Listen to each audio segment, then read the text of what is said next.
mga kababayan, kinausap na daw niya ang nanay niyang si Imelda, di bali na daw na marami siyang apelyido, wag lang daw ang Romualdez. Bakit? Bakit mga kababayan? Galit na galit sila ngayon at gusto nilang patanggal si Romualdez bilang House Speaker ng ating bansa o House Speaker ng Congress. Ito, unahin natin dito si Guanzon. Sino ba ito si Guanzon? Kilala nyo naman po ito. Di ba? Ito mga kababayan na, wait. Ito si Guanzon. Nako, mga kababayan, matawa kayo dito. Si Guanzon, si Amy Marcos at iba pa, nagsanib puwersa na. Sabi ni Guanzon, mga kababayan, Rowena Guanzon, dating komisyoner. Solusyon para maging payapa ang Pilipinas, tanggalin si Romualdez bilang House Speaker. Solusyon daw para mapayapa ang ating bansa. Tanggalin si Romualdez bilang House Speaker. Nako po. Kamakailan lang mga kababayan, isa din po yan sa sinabi ni Amy Marcos, no? Sa Congress na dapat daw palitan itong si House Speaker Martin Romualdez. Kaya mga kababayan ay binuljak po siya, binuljak siya ng mga kongresista. Ito, Aimee, binuljak ni Suarez sa pakikialam sa Kamara. Sabi ni Aimee nung nakaraan, kaysa inatupag niyong palitan ang pinili ng taong bayan na Vice President, binoto at minahal, bakit di nyo na lang palitan ang tao na kayo lang naman ang pumili? Bakit daw hindi palitan ang tao na mga congressman lang naman daw ang pumili? Ano kaya kung yung House Speaker nyo na lang ang palitan nyo? Sabi ni Aimee. Sumagot naman si David Suarez na isang House Senior Deputy Speaker ng Quezon City.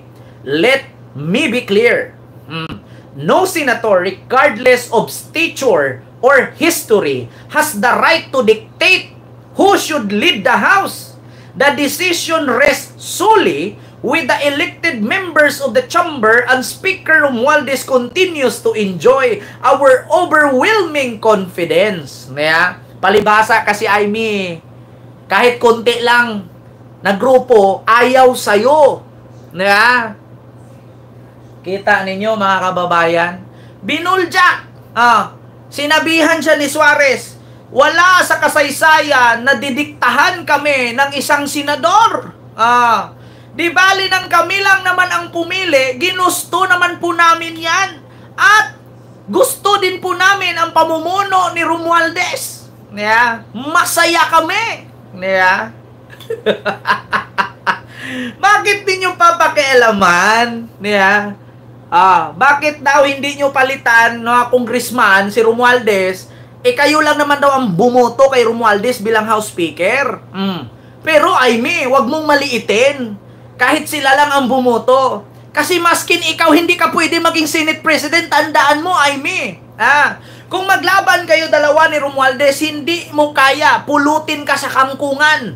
Kung si Romualdez kayang bumoto sa kanya 200 plus na congressman, ikaw nga 12 lang na senador, hindi ka kayang iboto si Aimee, puro lang ka utak mo, nasa baba lahat bumaba Bakit daw hindi palitan si Romualdez para mapayapa ang bansa? Aimee, hindi mo nga kaya maging Senate President Di ba? 12 lang ang boboto sa'yo para maging Senate President ka. Hindi mo kaya. Hindi mo kayang talunin si Romualdez, Aimee. Kung utakan lang din naman, mas mautak si Romualdez sa'yo. Si Romualdez nag-aral sa Amerika at sa Europe. Ikaw nag-aral ka niligwa ka pa nga sa UP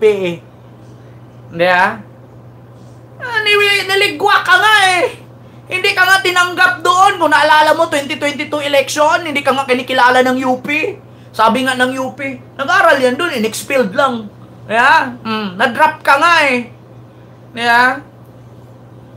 Ewan ko mga kababayan, bakit dito sa Pilipinas, no? Porkit anak ka ng dating presidente, porkit anak ka or kapatid ka ng dating congressman, gobernador, kahit wala kang pinag-aralan, nagiging pinuno ka, nagiging nagiging senador ka, nagiging congressman ka. Dapat kasi mga kababayan, di ba? Papanalunin natin yung may mga alam sa batas. Hindi yung porkit anak ng dating presidente, nagiging senador.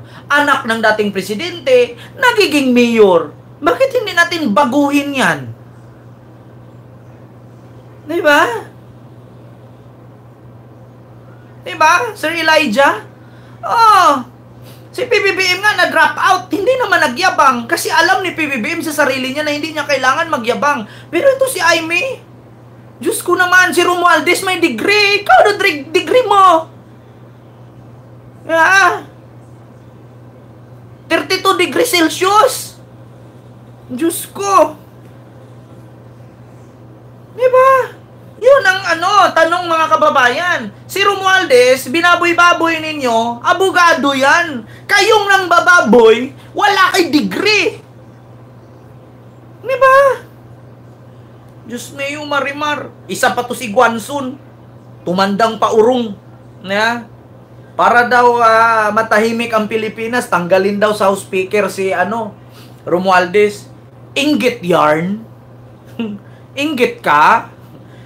Di mo ba naisip? Nung panahon ng kampanya 2022, sinasabi mo bangag-bangag si BBM, kok-kok-kok. Tapos nung pagkapanalo ni BBM, nakipag-meet up ka kila Sandro dun sa lamesa, dumikit ka kay Imelda.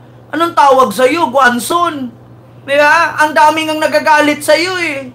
Diba? Ang sabi mo pa, kok pamor, bangag, kok bangag. Gumaganon-ganon.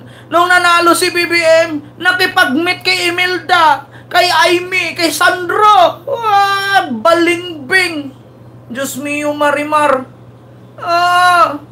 Di ba? Nakita niya nung eleksyon, nung 2022, pabit-bit-bit-bit pa ng kokok, tas bangag-bangag niwi daw na kok. Tapos nung nanalo, nakipag-meet up. Aba! Balingbing! Tapos ngayon, tignan mo, binira niya si BBM, dumikit na naman kay Sara. Putang ina, umaasa, mabigyan na naman ng pwesto sa gobyerno pag nanalo si Sara. Wa na, Guanzon, hindi ka na papaniwalaan ng kakamping. Kakamping, iniwan mo. Diba?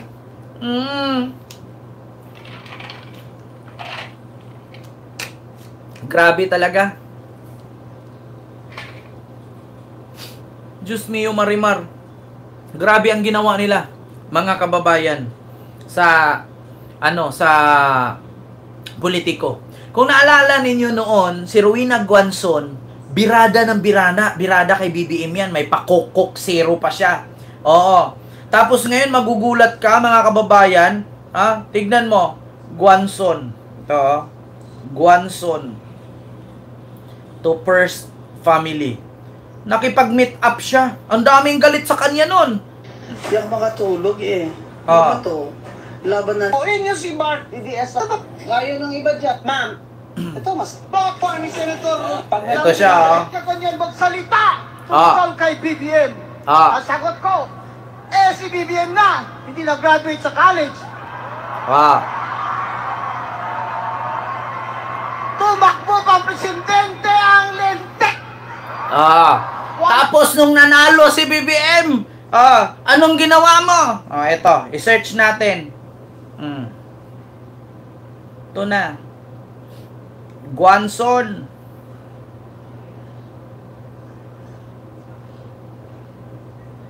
Diyos mio marimar.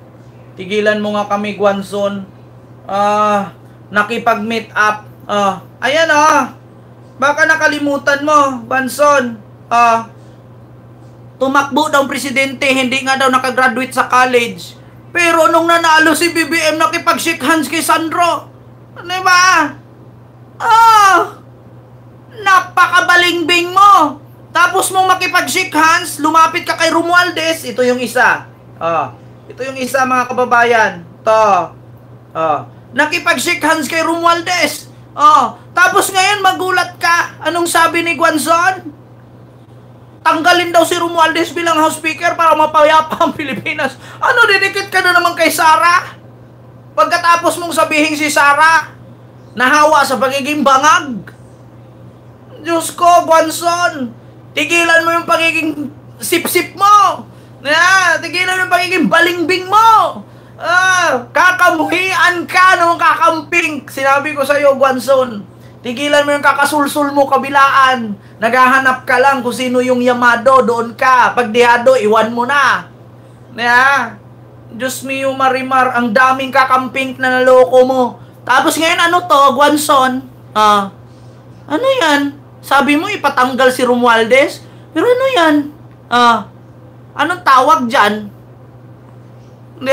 Balingbing. Diyos mio Marimar. Mag-ingat kayo, mga kababayan. Anong tawag mo dito? Ayun pagkatapos mo tawagin kokokok, bangag-bangag ngiwi. Didikit ka kay Romualdez, didikit ka kay Sandro, pupunta ka kay Imelda. Bakit? Kasi nanalo? Takot kang kasuhan ni, ni Bongbong? Tigilan mo ko. Diyos mio Marimar, wala naman maniwala sa'yo. Tapos ngayon, didikit ka na naman kay Sara Duterte. Aba, kakaiba yan. Hindi ka na pagkatiwalaan yan. Nako, Mama Leni Robredo. Wag mo nang paakyatin sa stage mo yan pag pumunta ka ng Iloilo. Balingbing yan. Danny Justiniano, mega love shoutout po dyan sa Oregon, USA. Gusto ata maging parte siya ng Marcos admin. Kaya nga, Ma'am Ginger T. Ang problema, tinawag nyo kokokok, bangag-bangag. Tapos ngayon, nung naramdaman niya na hindi siya binigyan ng posisyon doon, parang si Maharlika, dumikit kay Sara ngayon. Tapos, binabanatan na ngayon si Romualdez, binabanatan na ngayon si BBM. Nandun kay Sara na, kumakampi-kampi. Alam niya na si Mama Leni, tahimik. Bakit? Nakakaramdam 2028? Guanzon, pahinga mo na yan.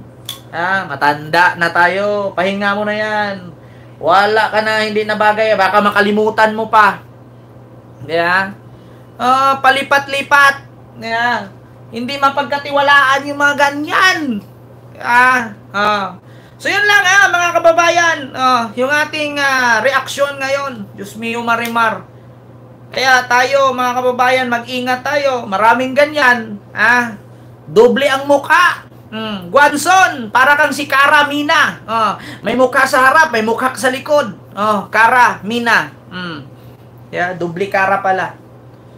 So yun lang mga kababayan. Maraming salamat po sa inyong lahat. Hoy Kent, baka